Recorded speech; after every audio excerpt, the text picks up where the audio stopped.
La guerre des plateformes, c'est notre dada à la Casa des Médias. On adore ça, on en redemande même, au point d'ailleurs qu'on a décidé que dorénavant, on ne parlerait même plus que de ça. Alors, aujourd'hui, on parle pub sur Netflix. Vous allez voir, on va se régaler. Allow me to show you something.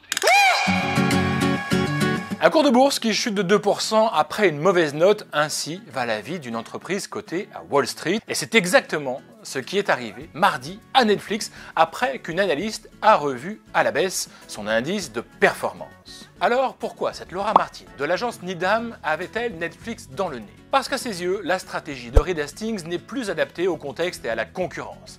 Elle estime que Netflix risque de perdre 4 millions d'abonnés aux États-Unis l'année prochaine. Pour tenter de sauver la situation, Laura Martin propose deux choses. Que Netflix lance une offre d'entrée de gamme entre 5 et 7 $ contre 9 $ aujourd'hui et intègre entre 6 et 8 minutes de publicité par heure de consommation. Deux propositions, deux commentaires. Le premier, oui, Netflix risque bien d'avoir un problème avec le montant de ses abonnements. Face à Disney+, et ses 6,99 $ et Apple TV+, et ses 4,99 $, le leader mondial de la SVOD peut clairement sembler menacé. Mais attention, gardons en tête que la concurrence est aussi un peu faussée. On sait que la vidéo ne représente qu'une paille dans les recettes d'Apple. Et on sait aussi que Disney peut se permettre d'attaquer le marché de manière agressive parce que, par ailleurs, l'entreprise tourne à plein régime. Rendez-vous compte, Disney est sur le point de franchir le cap des 10 milliards de dollars de revenus au box-office, et ça rien que pour 2019 et avant même la sortie du dernier Star Wars.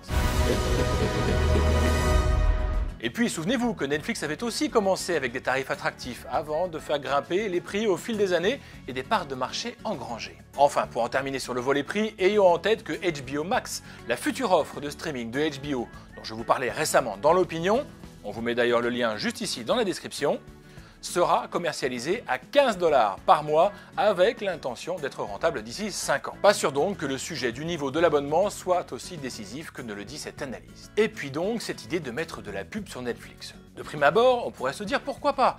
Après tout, Hulu a déjà une offre d'entrée de gamme avec de la pub, mais imaginez un peu le retournement de veste que devrait opérer ce brave Reed Hastings qui se vante régulièrement d'avoir un modèle sans pub, donc très différent de Facebook et Google. Peu de chance donc que Netflix nous cale de la pub pour du jambon ou de la pizzeria du coin entre deux épisodes de The Crown, d'autant plus que la plateforme a elle-même créé ce confort d'utilisation où rien ne vient polluer l'expérience de l'utilisateur.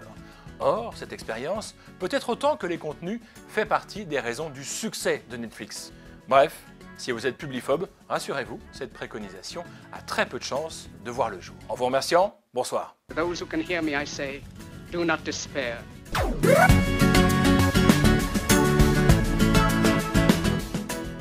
Si vous avez le bon goût d'aimer la Casa des Médias, il n'y a qu'une chose à faire. Abonnez-vous au blog de la Casa sur l'opinion.fr et bien sûr, partagez nos vidéos.